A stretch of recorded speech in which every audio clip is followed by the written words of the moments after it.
এই ভিডিওতে আমরা অনুপাত সংক্রান্ত একটি গুরুত্বপূর্ণ সমস্যার সমাধান করব। এখানে বলা হয়েছে যদি a is equal to 3b, 4b is equal to 5c, 6c is equal to 7d হয়, তবে d plus a by d minus এর মান কত?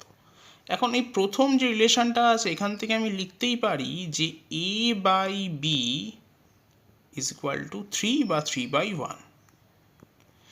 এটা থেকে আমরা লিখতেই পারি যে b by c is equal to 5/4। আর এটা থেকে আমরা লিখতেই পারি যে c by d is equal to 7/6। এবার যদি এই তিনটেকে আমরা মাল্টিপ্লাই করে দিই তাহলে আমি পাবো যে a by b into b by c into c by d সমান সমান 3 ইন্টু 5/4 ইন্টু 7/6।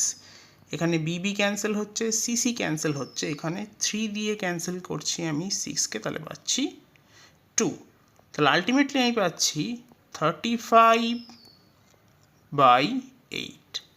তাহলে এখান থেকে আমি বলতেই পারি যদি এটা 35 ইউনিট হয় তাহলে ডিটা হচ্ছে 8 ইউনিট।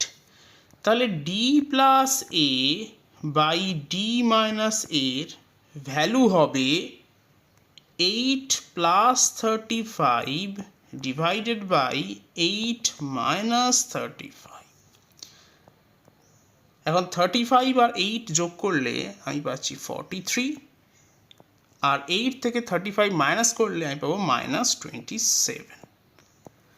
তাহলে সঠিক উত্তর হবে অপশন ডি, -43/27।